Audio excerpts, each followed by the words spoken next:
환영합니다. 오늘 또 하나님께서 두려움의 물살이 은혜의 물결로 바뀌는 그 은혜를 주시기를 바라는 마음으로 또 말씀을 준비하며 또한 이 자리에 나왔습니다.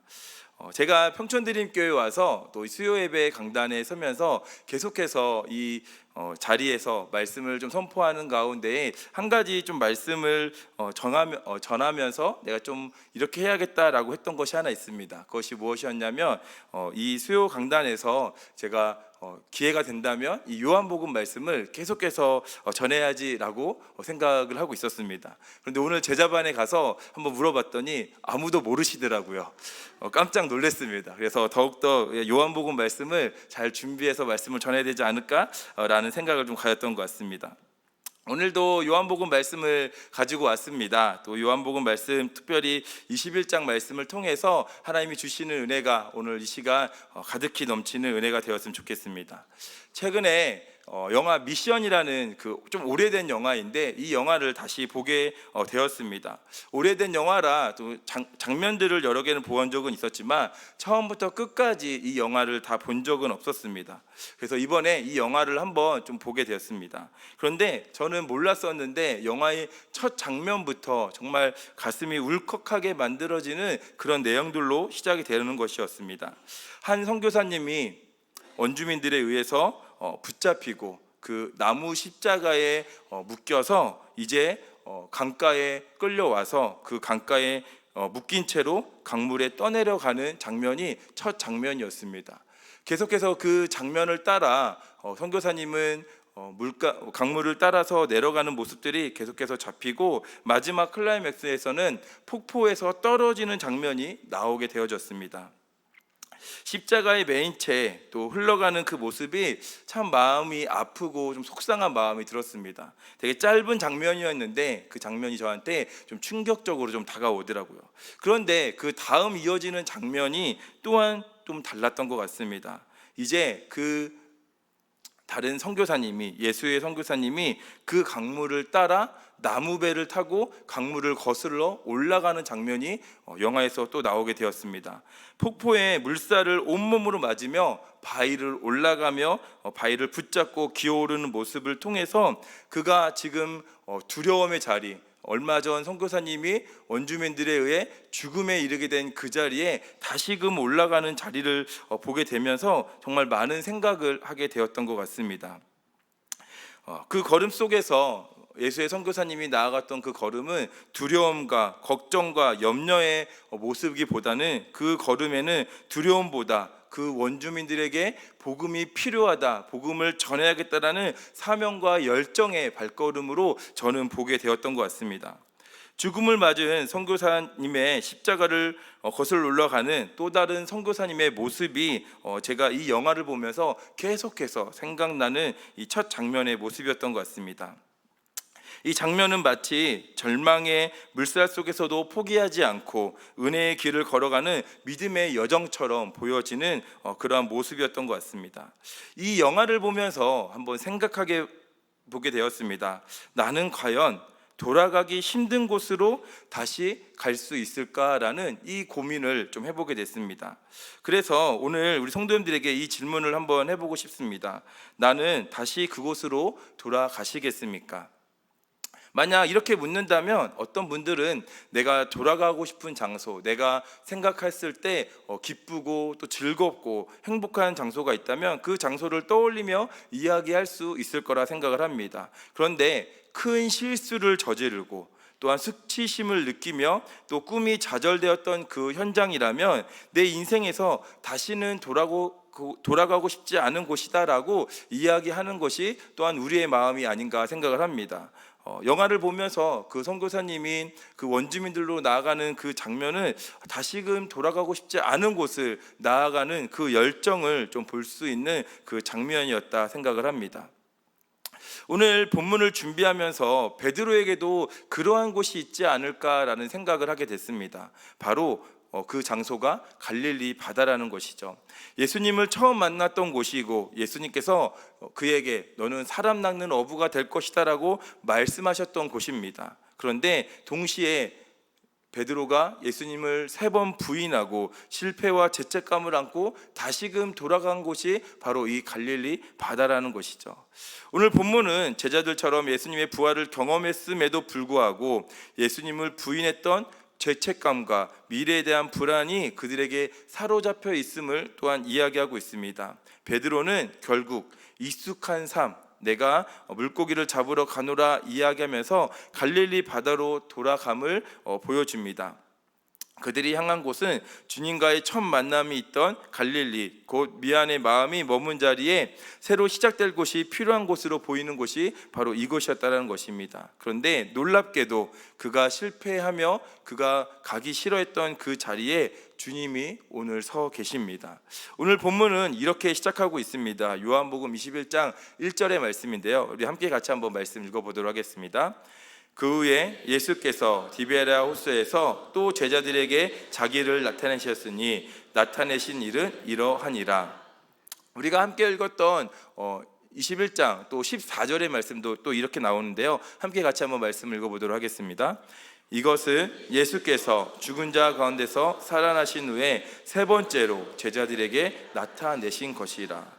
오늘 우리가 읽은 21장의 본문은 1절과 14절 가운데 같은 메시지를 우리에게 전달하고 있습니다. 그것은 예수님이 다시 나타나셨다라는 것입니다. 예수님이 다시 나타나셨습니다. 절망과 좌절 가운데 있는 베드로에게 지금 예수님께서 다시 나타나셨다라는 것이죠. 그것은 무엇을 우리에게 이야기하는지 오늘 본문 말씀을 통해서 우리가 이 예수님의 나타나심이 베드로의 삶 가운데 또한 우리의 삶 가운데에 어떠한 은혜를 주는지를 함께 말씀 가운데 나누는 이 시간이 되었으면 좋겠습니다. 첫째, 두려움의 물살이 몰려오는 밤입니다. 요한복음 20장 30절 31절로 마무리가 됩니다. 이 말씀을 한번 제가 읽어보겠습니다. 예수께서 제자들 앞에서 이 책에 기록되지 아니한 다른 표적도 많이 행하셨으나 오직 이것을 기록함은 너희로 예수께서 하나님의 아들 그리스도심을 믿게 하려 함이요 또 너희로 믿고 그 이름을 힘입어 생명을 얻게 하려 함이니라. 이 요한복음 20장 30절에서 31절의 말씀은 이 요한복음을 기록한 목적으로 나타나는 이 부분입니다. 특별히 66권의 성경 가운데 이 부분이 명확하게 잘 드러나는 성경들 많지 않은데 요한복음은 그 성경 가운데서 이 내용이 잘 드러나는 성경이라 생각을 합니다. 그러면서 예수님이 하나님의 아들이시며 그를 믿어 생명을 얻도록 하는 것까지 이 내용을 통해서 이 복음서가 말하고자 하는 바를 완결함으로써 완벽하게 결론을 내고 있다라고 생각을 합니다. 그래서 이 요한복음에 이 21장이 있는 것에 대해서 많은 생각들을 학자들이 갖게 되어지는 것입니다. 이 21장은 때로는 부록이다, 때로는 이것이 나중에 첨가되어진 내용이다라고 보는 경우도 많이 있습니다. 그러면서 저도 왜 20장으로 31절의 말씀으로 이 요한복음의 기록 목적을 분명하게 이야기하면서 마무리하는데 왜 21장이 기록되었는가라는 궁금증을 좀 갖게 되었습니다. 그러면서 오늘 말씀을 준비하면서 이 21장의 말씀에 이유가 있다라는 것을 발견하게 되었습니다. 21장은 부록으로 여겨지는 또 에필로그로 여겨지는 그 내용이 아니라는 것입니다. 하나님께서 이 말씀을 통해 또한 예수님을 통해 복음의 결말이 어떻게 완성되어지는지, 또한 특별히 이 베드로라는 사람을 통하여서 어떻게 완성돼야 될 것인지를 보여주는 장이 바로 지금 이 요한복음 21장이라는 것입니다. 요한복음 21장은 부활하신 주님이 한 제자의 무너진 마음 속에 부활의 생명을 다시금 심어주시는 장면입니다. 부활은 단순히 죽음을 이기는 사건이 아닙니다. 이 부활은 두려움에 사로잡힌 사람들을 새롭게 하시는 관계로 이끄는 이 회복의 모습이라는 것입니다. 그래서 요한복음은 예수님의 승리로 끝나지 않고 상처 입은 베드로의 회복으로 완성되어지는 것을 이 21장을 통해 보여주고 있다는 것입니다. 만약 요한복음이 20장으로 마무리되었다면 어떻게 될까요? 베드로가 무덤에 들어가서 세마포의 수건을 보고 아무 말 없이 자기 집으로 돌아가게 되었습니다. 그리고 나서 그가 회심했다든지 아니면 그가 돌이켰다라든지 그러한 내용은 성경에 기록되어 있지 않다라는 것이죠. 그러면 이 10장으로 만약에 요한복음이 끝나게 되어진다고 생각할 때 우리가 잘 알고 있는 이 베드로는 우리가 생각하고 있던 베드로의 모습과 달랐을 것입니다. 죄책감과 두려움에 사로잡혀 있는 가운데에 다시금 회복되어진 베드로가 아니라 우리 초대교회 가운데 놀라운 3,000명, 5,000명에게 복음을 전하는 베드로의 모습은 우리는 보지 못할 수도 있었다라고 생각을 합니다. 베드로는 죄책감과 두려움에 사로잡혀 있었습니다. 예수님을 부인했던 그 밤이 여전히 그의 마음속에 떠나지 않고 계속해서 그는 그 자리에, 실패의 자리에, 절망의 자리에 놓여 있었다라는 것입니다. 그래서 그는 절망과 잔열 속에서 베드로는 자신이 할 수 있는 것, 내가 해왔던 것, 고기잡이로 다시금 돌아갔다라는 것입니다. 요한복음 21장 3절 말씀인데요, 우리 함께 같이 한번 말씀 읽어보도록 하겠습니다. 시몬 베드로가 나는 물고기를 잡으러 가노라 하니 그들이 우리도 함께 가겠다 하고 나가서 배에 올랐으니 그날 밤에 아무것도 잡지 못하였더니. 제자들은 예수님을 따르기 전의 자리, 과거의 삶으로 돌아가고 있었습니다. 또한 그곳에 베드로도 마찬가지였던 것입니다. 그러나 그곳에서 그들이 읽어낼 수 있는 건 아무것도 없었다라는 것이죠. 그것은 예수님이 없는 삶의 현실을 보여주는 장면이라 생각을 합니다. 주님이 없이 내 힘과 내 능력으로, 내 열심으로 살아가면 잘 살아갈 수 있을 거라 생각하지만 그것은 결국 빈 그물처럼 아무것도 채워지지 않는 우리의 삶이고 그 인생이라는 것입니다. 그 모습을 잘 보여주는 성경 구절의 말씀이 오늘 3절 말씀에 그날 밤에 아무것도 잡지 못하였다라는 것입니다. 누가복음 5장에서도 그들은 밤이 새도록 수고하였습니다. 아무것도 잡지 못한 것이 처음이 아니라는 것이죠. 그때에도 그들은 빈 그물을 가지고 돌아올 수밖에 없는 상황이었습니다. 그런데 우리가 이 상황들을 보게 되면 우리의 신앙이 얼마나 자주 과거의 두려움과 실패로 돌아가게 되는지를 우리에게 보여주는 것 같습니다. 그런데 부활의 감격을 잊고 베드로는 그 밤 다시금 절망의 자리로, 내가 회피하고 싶은 그 자리로 가게 된다는 것입니다. 이는 부활의 감격을 경험했으면서도 주님의 임재 없이 살아가는 우리의 신앙의 모습과도 동일하지 않은가 생각을 합니다. 요한복음에서 이 밤은 지금 영적인 어두움과 예수님이 부재한 시간을 상징하고 있다는 것입니다. 하지만 놀라운 것은 바로 이 어둠 속에서 예수님이 찾아오신다라는 것이죠. 우리가 실패하고 좌절한 그 자리에 우리가 돌아가기 싫어하는 바로 그것에 주님이 오셔서 우리를 기다리고 계신다라는 것입니다. 두 번째, 은혜의 물결을 마주하는 새벽입니다. 밤, 특히 새벽은 고기 잡기에 되게 좋은 시간이라고 합니다. 저는 고기를 잡아보지 않아서 잘 모르지만 이 시간에 고기를 잡으러 나가는 것은 어부들에게 너무 당연한 것인 거라 생각을 합니다. 그래서 그들은 이 결과가 빈 그물로 나타나는 것이 너무도 어이가 없는 상황일 수도 있다 생각을 합니다. 그런데 지금 이 상황 속에서 베드로는 내가 할 수 있는 대로, 내가 해왔던 대로 나아가서 그물을 던져 고기를 잡을 수 있을 거라 생각을 했는데 그 결과는 텅 빈 그물만 돌아올 수밖에 없었다는 것입니다. 그러면서 새벽에 해가 밝아오는 이 가운데에 그물을 정리하며 이제 다시금 육지로 돌아가야 될 상황이 되었다는 것이죠. 밤새 아무것도 잡지 못한 실망과 피로가 그를 억누르고 있었을 것입니다. 바로 그때 한 사람이 바닷가에 서 있었습니다. 4절 말씀인데요, 우리 함께 같이 한번 말씀 읽어보도록 하겠습니다. 날이 새어갈 때에 예수께서 바닷가에 서셨으나 제자들이 예수인 줄을 알지 못하더라. 부활하신 예수님께서 나타나셨습니다. 제자들은 아직 그분이 예수님인 줄은 모른다고 성경은 이야기하고 있습니다. 거리가 멀어서 있을 수도 있고 아직 어둠이 다 물러가지 않아서 있을 수도 있지만 그들은 지금 그들의 실패와 좌절로 가득 차 있는 가운데에 주님을 알아볼 여유조차 없는 삶은 아니었는지 모르겠습니다. 그때에 예수님께서 제자들에게 와서 말씀하십니다.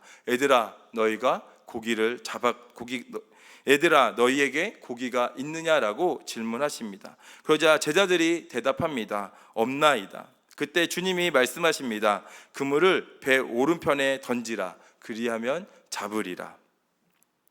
여기서 주목할 점이 있습니다. 제가 좀 전에 설명했던 것처럼 제자들은 예수님인지를 알지 못했다라는 것입니다. 그런데 낯선 사람이 지금 그들에게 다가와서 배 오른편에 그물을 던지라고 이야기할 때 그들은 지금 예수님이라고 생각해서 순종한 것은 저는 아니라고 생각을 합니다. 아마 그들은 지금 밤새 수고했고 지금 이 밤에 물고기를 잡으면 여러 물고기들을 잡을 수 있을 텐데 지금 이 빈손으로 돌아오는 것, 실패로 돌아오는 가운데 그것을 알고 물고기를 잡으라고 말씀하시는 그 말에 지금 그들이 순종하는 것이라 생각을 합니다. 그러면서 해가 해변가에 가까이 왔을 때 제자들은 그물에 물고기가 많이 잡힌 모습을 이제 확인할 수 있게 되어집니다. 그래서 실제 그물을 들어서 배 위에 올려보려고 할 때 함께 들 수 없을 만큼 많은 물고기가 잡히는 것을 확인하게 되어지죠. 요한복음 21장 6절 말씀입니다. 제가 하반절 말씀만 읽어보겠습니다. 이에 던졌더니 물고기가 많아 그물을 들 수 없더라. 여기서 잡힌 고기의 수가 우리가 성경을 통해서 잘 알고 있는 숫자입니다. 153마리입니다. 이 기적은, 이 표적은 요한복음에 기록되어 있는 마지막 표적이라 생각을 합니다. 주님은 단순히 제자들에게 고기를 많이 잡게 하시려고 지금 이 표적을, 이 기적을 일으키는 것이 아니라 생각을 합니다. 이 마지막 표적, 제자들에게 다시금 부활하신 예수님께서 나타나셔서 지금 이 제자들에게 그물을 던질 때에 많은 물고기를 잡게 하려고 하시는 이유가 분명히 있을 거라 생각합니다.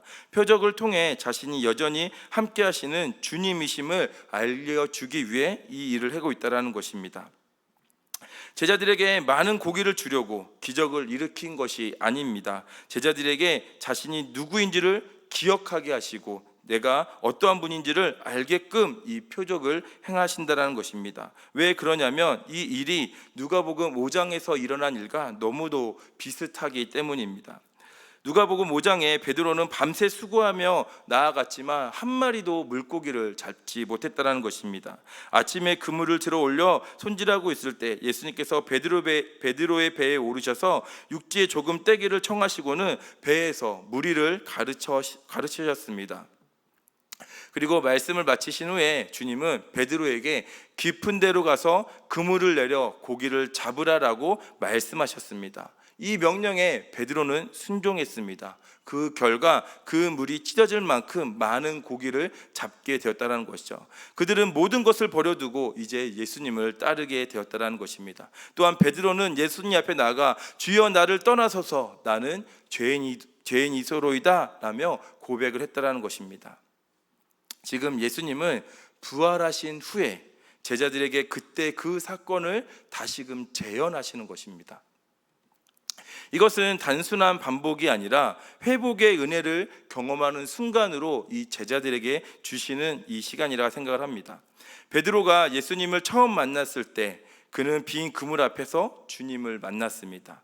그리고 지금 예수님을 부인하고 3번이나 예수님을 모른다고 말하며 나왔던 이 베드로에게 다시금 빈 그물을 마주하게 하시고 또한 다시금 내 오른편에 던졌을 때에 153마리의 물고기를 가득 채울 수 있는 똑같은 방식으로 지금 말씀하여 주신다라는 것이죠.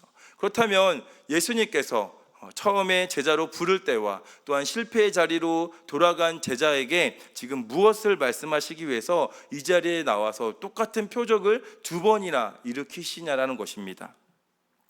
주님이 베드로에게 이렇게 말씀해 주실 거라 저는 생각합니다. 너는 실패했지만 나는 여전히 너와 함께 있다. 내가 나를 떠났지만 나는 너를 떠나지 않을 것이다. 이 메시지를 주시기 위하여서 지금 베드로에게 지금 말씀해 주시는 거라고 저는 믿습니다. 기적을 통해 일어난 일은 한 제자가 깨닫게 되었다는 것입니다. 요한복음 21장 7절에 예수께서 사랑하시는 그 제자가 베드로에게 이르되 주님이시라 하니 시몬 베드로가 벗고 있다가 주님이라 하는 말을 듣고 겉옷을 두른 후에 바다로 뛰어내리더라. 주님이시란 말을 들은 베드로는 듣는 순간 그 마음 가운데 그만이 알 수 있는, 아마 마음 가운데 샘솟는 그 내용이 있었을 거라 저는 생각합니다. 3년 전 그 새벽에 빈 그물 앞에서 주님을 만났던 그 감격이 다시금 떠오를 수도 있을 거라 생각을 합니다. 베드로는 벗고 있던 겉옷을 다시 두른 후에 바다로 뛰어내렸습니다. 성경은 이 거리를 한 100m 정도로 거리에 있었다고 하는데, 그 배가 육지에 도착하기보다 더 먼저 베드로의 성향대로 빨리 달려가 주님을 만나고 싶은 것이 그의 마음이었고 그의 모습이었다라고 생각을 합니다. 성경은 이제 마지막으로 우리의 내용 가운데에서 주님을 만남으로 인해 주어지는 그 은혜의 물결을 만나게 해주십니다. 세 번째, 두려움의 물살이 은혜의 물결로 바뀌게 되어집니다. 그렇게 주님을 향해 달려온 제자들을 기다리고 있던 것은 책망이 아니었습니다. 따뜻한 숯불과 아침 식사였다라는 것입니다. 우리 9절의 말씀인데요, 우리 함께 같이 하나님 말씀 한번 읽어보도록 하겠습니다. 육지에 올라보니 숯불이 있는데 그 위에 생선이 놓였고 떡도 있더라. 그들이 육지에 올라보니 본 것은 바로 숯불 위에 놓인 생선과 떡이었다는 것입니다. 이 숯불은 베드로에게 또다시 잊을 수 없는 아픔의 기억을 떠오르는 장면을 보여준다는 것입니다. 그것은 무엇이냐면, 그가 예수님을 3번이나 부인했던 그 밤에 그가 그 예수님을 부인하고 자기 자신은 추위를 녹이기 위해서 숯불에 있었다라는 것입니다. 요한복음 18장 18절의 말씀인데요, 제가 한번 읽어보도록 하겠습니다. 그때가 추운 고로 종과 아랫사람들이 불을 피우고 서서 쬐니 베드로도 함께 서서 쬐더라. 그 숯불 앞에서 베드로는 나는 그 사람을 모른다라고 이야기했습니다. 맹세코 주님을 모른다라고 이야기했던 것이죠. 주님을 배반했다라는 것입니다. 주님은 일부러 같은 장소, 같은 상황, 같은 냄새 속에서 베드로를 다시금 만나 주시는 것이 오늘 본문의 모습이라 생각을 합니다. 왜냐하면 진짜 회복은 있는 곳으로 회복되어지는 것이 아니라 그 자리에서 새롭게 시작할 수 있는 힘과 용기가 주어질 때에 우리는 완전히 회복할 수 있기 때문이라 생각을 합니다. 주님은 베드로에게 가장 부끄러웠던 기억, 그가 다시금 떠올리고 싶지 않았던 그 기억을 지금 이 숯불 가운데에 보이시면서 베드로에게 보여주고 계신다라는 것입니다.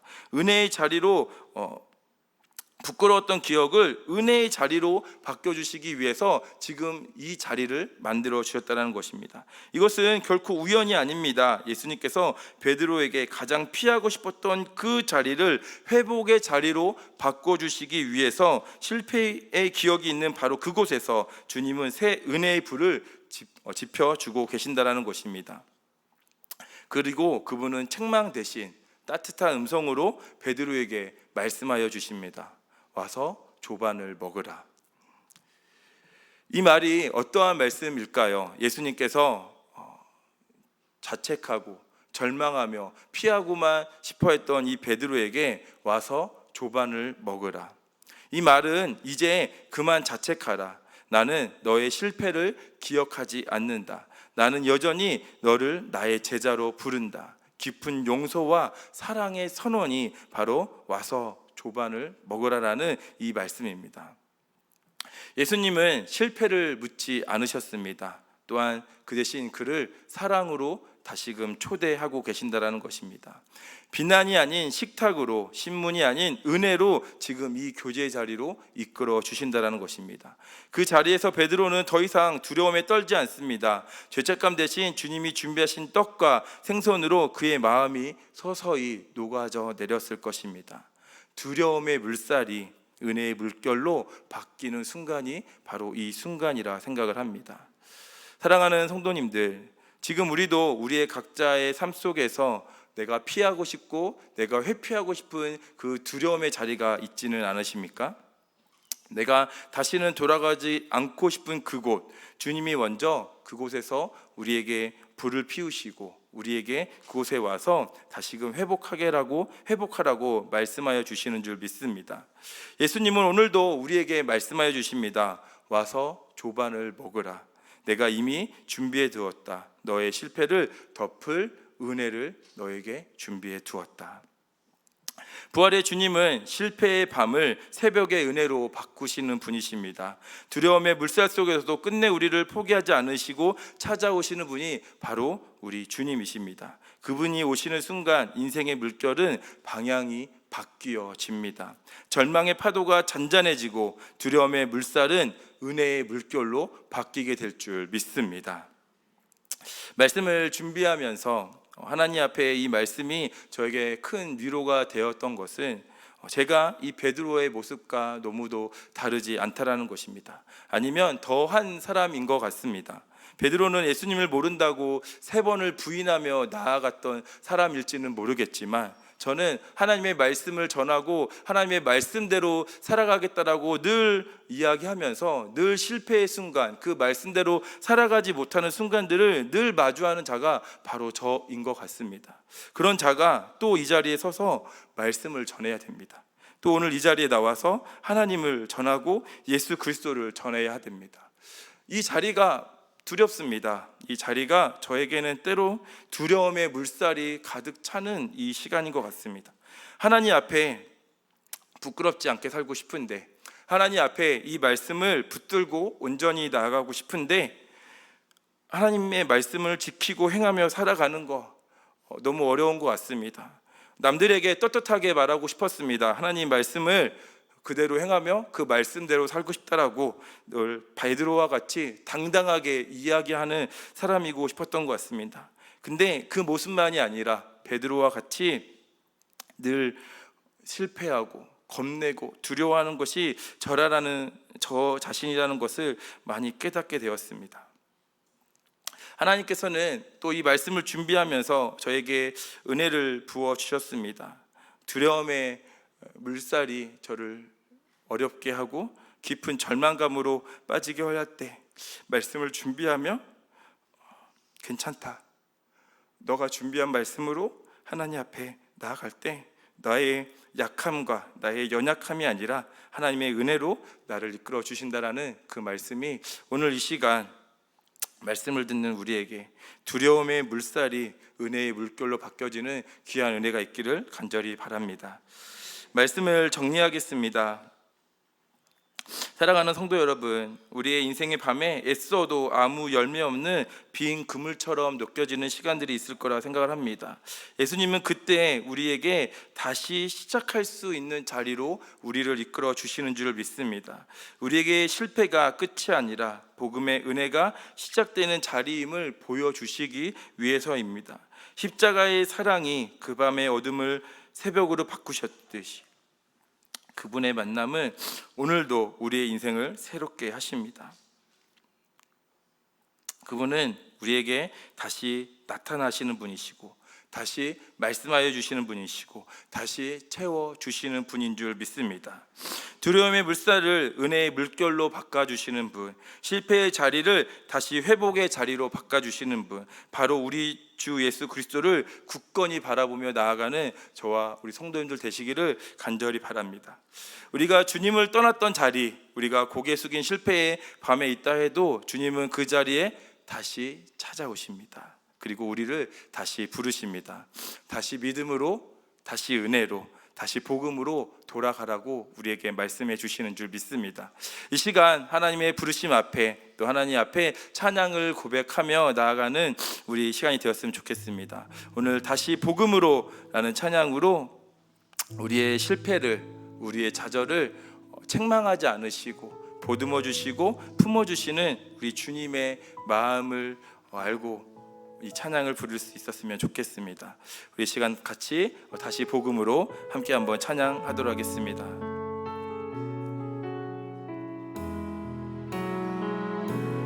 하나님 독생자 예수 그리스도 그분만이 오직 길과 진리 생명이라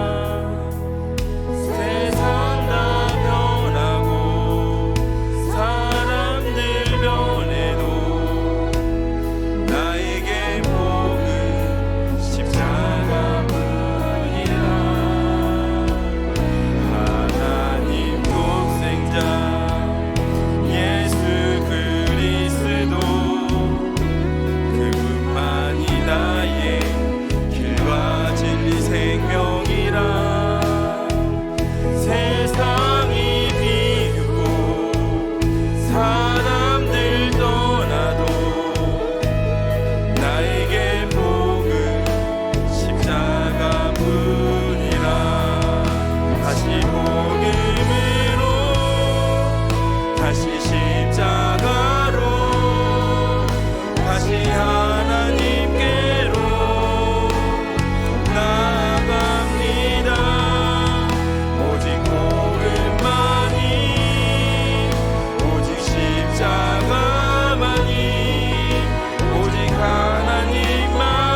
전부. 다시 한번 찬양하겠습니다. 하나님 독생자, 하나님 독생자 예수 그리스도, 그분만이 오직 길과 진리 생명이라. 세상 다 변하고 사람들 변해도 나에게 복은 십자가뿐이라. 하나님 독생자 예수 그리스도, 그분만이 나의 길과 진리 생명이라. 세상이 비웃고 사람들 떠나도 나에게 복은 십자가뿐이라. 다시 복음으로, 다시 십자가로, 다시 하나님께로 나아갑니다. 오직 복음만이, 오직 십자가만이, 오직 하나님만이 나의 전부. 다시 복음으로, 다시 복음으로, 다시 십자가로, 다시 하나님께로 나아갑니다. 오직 복음만이, 오직 십자가만이, 오직 하나님만이 나의 전부입니다. 오늘 이 시간 절망과 두려움과 실패의 자리에, 이 자리에 나오신 성도님들이 계십니까? 하나님 앞에 내 마음과 정성을 다하여 하나님 앞에 나아가고 싶은 마음이지만 늘 현실의 문제들 앞에서, 나의 주어진 상황들 앞에서 주의 말씀대로 살아가는 우리의 모습이 아니라 그 상황과 환경에 넘어져 주님을 모른 척하고 주님을 외면하며 나아가는 우리의 모습은 아닌가 모르겠습니다. 그런데 괜찮습니다. 우리 주님이 우리에게 찾아오셔서 와서 조반을 먹으라 말씀하여 주십니다. 너의 실패가, 너의 두려움이, 너의 좌절이 문제가 되지 않는다라고 말씀하여 주십니다. 그 말씀 앞에 우리가 나아갈 수 있는 것, 이것이 복음인 줄 믿습니다. 이것이 우리를 사랑하시는 하나님께서 예수 그리스도를 통하여 우리에게 선물하시고자 하시는 그 복음인 줄 믿습니다. 오늘 이 시간 우리 안에 복음의 삶이 회복되었으면 좋겠습니다. 나의 실패와 나의 좌절과 나의 잘못이 내 삶을 이끌어가며 내가 회피하며 나아가는 삶이 아니라 내가 복음 안에서 주님이 나를 이끄시고 나의 인도하심에 따라 주님 앞에 담대히 나아갈 수 있는 우리가 될 수 있게 달라고 저희 주님 앞에 한번 같이 기도하도록 하시겠습니다.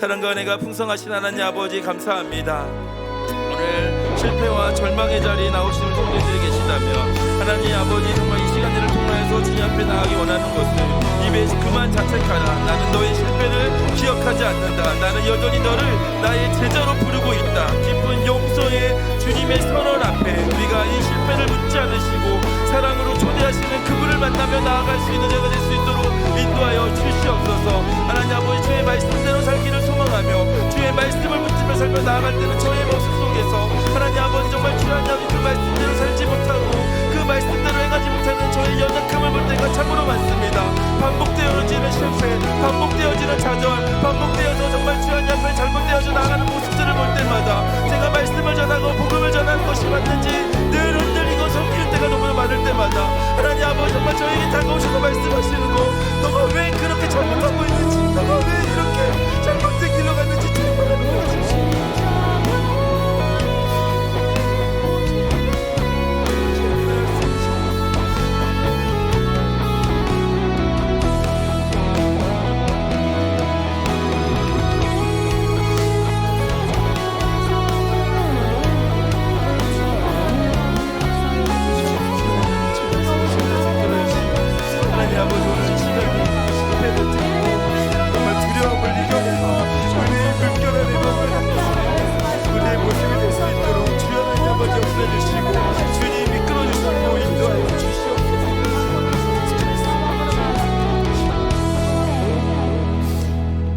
하나님 아버지 감사합니다. 오늘 두렵고 떨리는 마음으로 이 자리에 서 있는 제가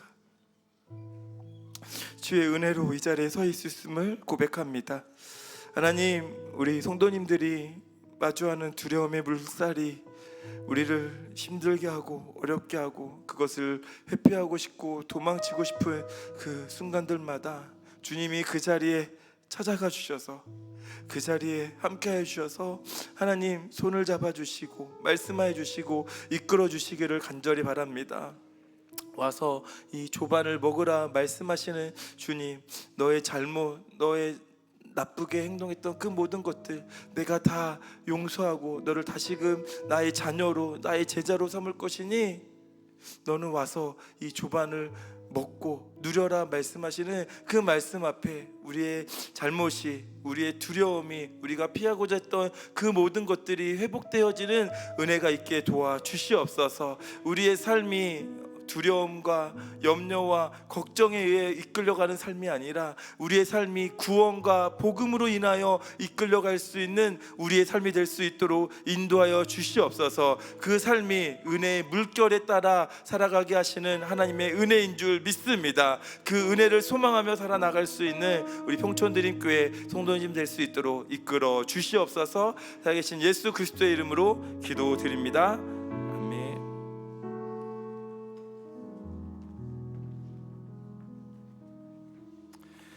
이제 새생명 축제를 마무리하고 또 저희들이 또 하루하루 또 일상의 삶을 살아가는데요. 하나님의 은혜는 늘 새롭고 또 새롭습니다. 저희가 오늘 다시 복음으로 또 다시 십자가로 매일 우리가 그 자리에서 우리가 또 그 자리에 서야 되는 것이고 또 그 자리에서 또 예비하신 하나님의 은혜를 또 발견하게 될 줄 믿습니다. 또 하나님은 보이지 않지만 우리 삶에 끊임없이 일하고 계신다. 또 이 믿음을 가지고 오늘을 살아가는 저와 여러분 되기를 간절히 소원합니다. 이 시간 우리 이 찬양 같이 좀 고백했으면 좋겠는데요. 하나님의 열심이라는 찬양입니다. 찬양의 가사를 생각하면서 또 지금 들었던 이 말씀의 은혜를 또 가슴에 새겨보며 우리 이 찬양을 함께 고백하도록 하겠습니다. 우리 함께 고백합시다. 사랑하는 내 딸아, 사랑하는 내 딸아, 너의 작은도 내게 귀하다. 너와 함께 걸어가는 모든 시간이 내게 사랑하는 아들아,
합심해서 함께 기도합시다. 함께 기도하시겠습니다. 주여 하나님 아버지, 세상을 살아가며 빈틈을로 아버지 지쳐있는 영혼들, 빈배로 어딘가를 지나는 영혼들이 오늘 이 시간 은혜를 구하며 주님 앞에 나아왔습니다. 하나님 아버지, 정말 빈틈은 있지만 빈틈으로 주님의 놀라운 은혜를 통해서 그 자리에 역사의 종으로 고백될 수 있었듯이 아버지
서로 고백했던 인사가 두 가지였다고 합니다. 그 인사를 돌아보면은 그 어려움을 살았던 사람들이 어떤 믿음으로 그렇게 하루하루를 살았을지를 짐작해 볼 수 있는데요. 첫 번째 인사는 샬롬이었습니다. 샬롬은 주님의 평안이 당신과 함께하길 바랍니다 라는 인사였어요. 너무너무나 하루하루의 삶이 힘드니까 샬롬 하면서 당신에게 주님의 평강이 있기를 원합니다.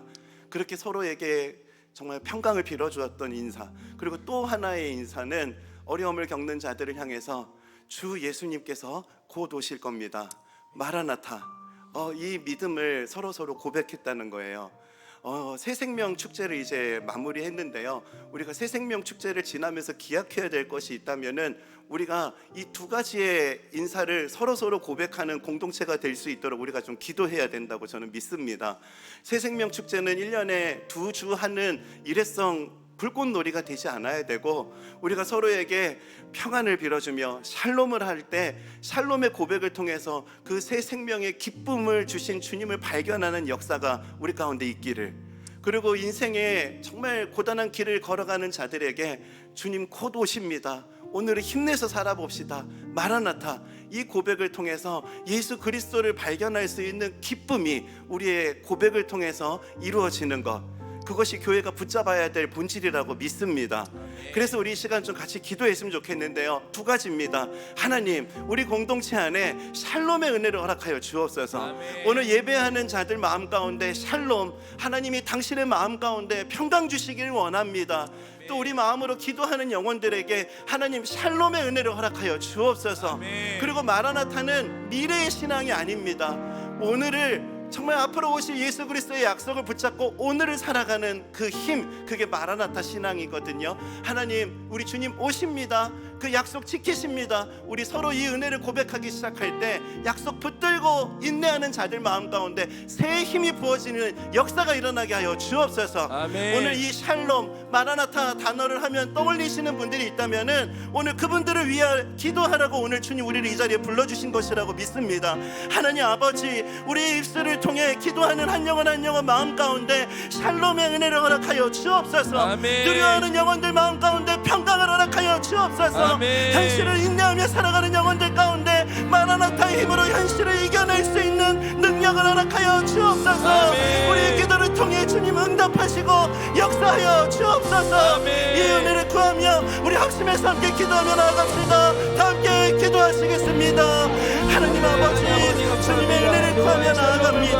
아버지 하나님, 현실을 살아가는 영혼들이 서로를 향해 평강의 은혜를 고백했듯이 아버지, 우리 공동체가 샬롬을 고백할 수 있는 공동체가 되게 하여 주옵소서. 오늘 우리가 가슴으로 품고 기도하는 영혼들에게 아버지 샬롬을 허락하여 주옵소서. 두려움 가운데 지내는 영혼들에게 하나님 샬롬을 허락하여 주옵소서. 하늘로부터 임하는 평강을 허락하여 주옵소서. 아버지, 모든 두려움은 떠나가고 모든 절망과 불안감은 떠나가고 하나님의 신평강으로 매일매일이 새 생명 축제의 기쁨으로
아버지, 오늘 빈 그물로 주님 앞에 나오는 영혼들이 있다면은 그 빈 그물이 153마리의 그물을 채우는 그물로 아버지 변화되는 역사가 나타나게 하여 주옵소서. 아멘. 아버지, 세상을 살아가다 보면은 자꾸 만선이 이루어진 그 배를 주목하게 될 때가 많습니다.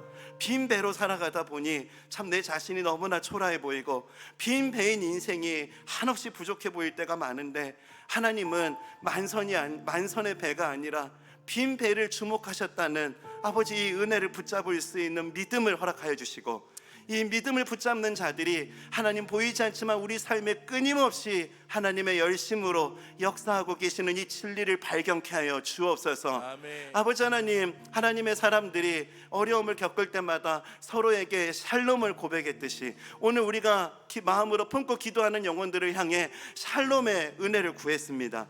아버지, 두려움으로 지쳐있는 영혼들 마음 가운데 하나님 샬롬을 허락하여 주옵소서. 아멘. 아버지, 오랜 아버지 기도를 하며 아버지 인내로서 하루하루를 견디는 그 영혼들에게 마라나타의 믿음을 허락하여 주옵소서. 아멘. 아버지, 그래서 매일매일의 삶이 새 생명 허락하신 예수 그리스도를 발견하는 기쁨의 삶이 되게 하시고, 아버지 각 가정들이 이 평강의 은혜를 감사로 고백할 수 있는 가정들로 변화되는 역사가 나타날 수 있도록 우리의 기도를 은혜의 재료로 사용하여 주옵소서. 아멘. 하나님께서 그런 은혜로 함께 하시고 역사해 주실 것을 믿고 감사드리며 이 모든 말씀 살아계신 예수님 이름으로 기도드립니다. 아멘. 아멘.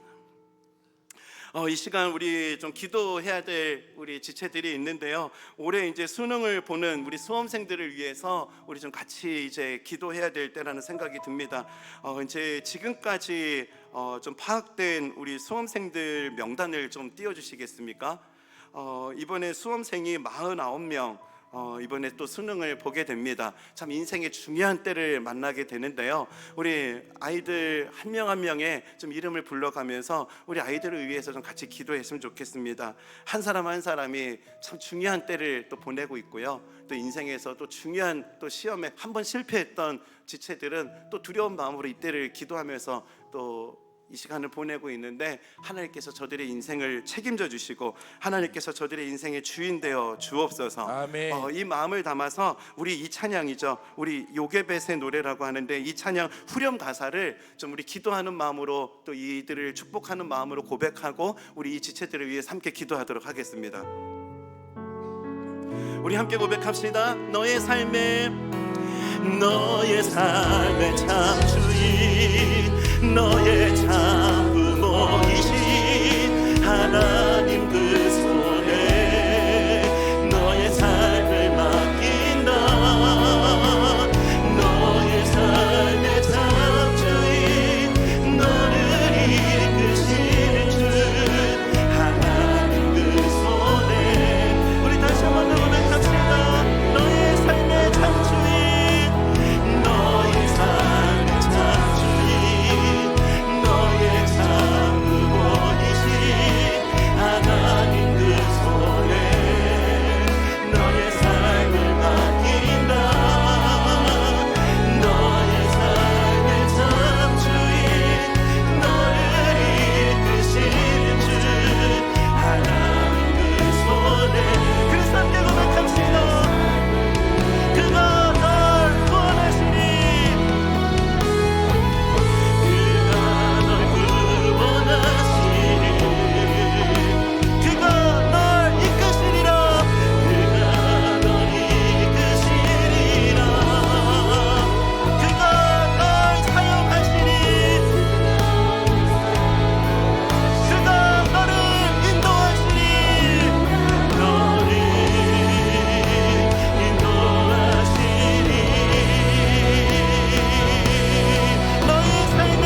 함께하여 주옵소서.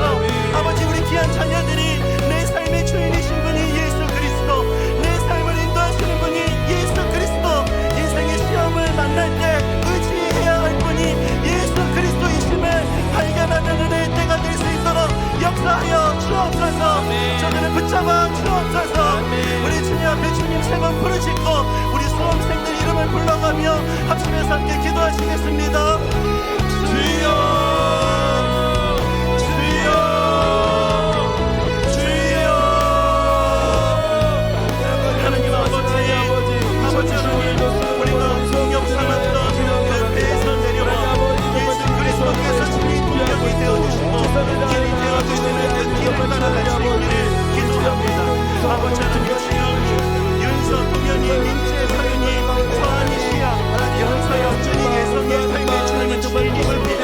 저들의 삶을 주님 책임져 주옵소서. 정기진의 일이나 유진, 재원이, 진혁이, 동민이, 채은이, 시온이, 혜랑이, 아버지 저들의 삶의 주님 목자가 되어 주옵소서. 가수의 서윤이, 서연이, 정민이, 하진이, 유아, 주님, 경우, 소윤이의 홍성이, 아버지 하나님, 저들의 삶을 주님 이끌어 주시옵소서. 민준, 아린이, 주의 주문의 삶을 주님 붙잡아 주옵소서. 민서, 성수, 영인이, 예원이, 기원이, 아버지 유진이, 채원이, 재모, 예진이, 서영이, 아버지 삶을 힘이 되어 주옵소서.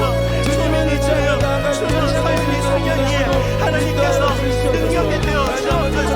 아버지 시험을 만날 때 우리가 붙잡아야 될 것이 예수 그리스도, 시험을 만날 때 우리의 삶을 인도하시는 예수 그리스도를 발견하는 은혜가 저들의 삶 가운데 있게 하여 주옵소서. 사람의 능력과 사람의 힘이 아니라 예수 그리스도의 도우심을 따라 인생에서 처음 만나는 이 큰 시험을 참을 뛰어넘을 수 있는 능력이 저들의 마음 가운데 있게 하여 주옵소서.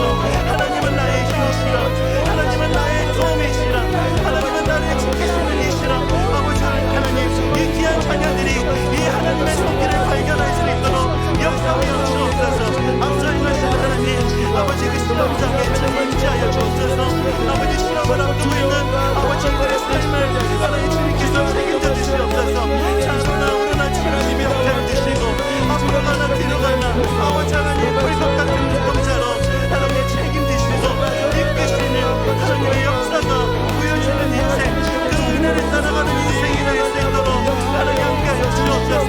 마음 가운데 평강을 허락하여 주시옵소서. 마음 가운데 샬롬을 허락하여 주옵소서. 두려워 말라, 내가 너와 함께함이라 말씀하시는 그 손 붙잡고 믿음으로 나아갈 수 있도록 아버지 하나님 은혜를 주옵소서. 나를 붙들고 계시는 예수 그리스도, 아버지 그 주님의 은혜를 발견하는 인생이 될 수 있도록 하나님 함께하여 주옵소서. 그렇게 일하실 주님을 기대합니다.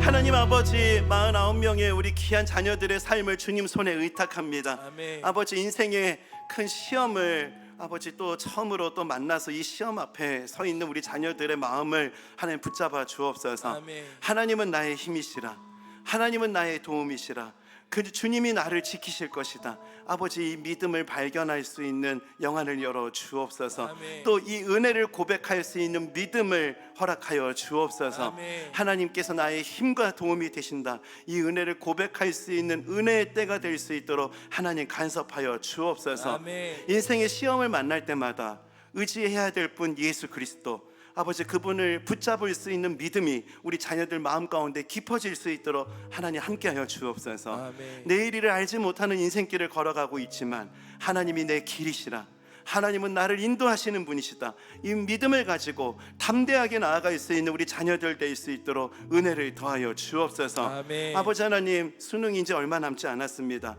아버지, 정말 곳곳에서 또 진로를 두고 고민하는 우리 자녀들의 인생에 하나님 길이 되어 주옵소서. 아멘. 우리가 기도하는 것보다 더욱 응답하여 주실 주님께 모든 것을 의탁드리며 이 모든 말씀 살아계신 예수님 이름으로 기도드립니다. 아멘. 이 시간 주님께서 가르쳐 주신 기도를 함께 고백하시겠습니다. 하늘에 계신 우리 아버지여, 이름이 거룩히 여김을 받으시오며 나라에 임하옵시며 뜻이 하늘에서 이룬 것 같이 땅에서도 이루어지이다. 오늘날 우리에게 일용할 양식을 주옵시고 우리가 우리에게 죄 지은 자를 사하여 준 것 같이 우리의 죄를 사하여 주옵시고 우리를 시험에 들게 하지 마옵시고 다만 악에서 구하옵소서. 대개 나라와 권세와 영광이 아버지께 영원히 있사옵나이다. 아멘.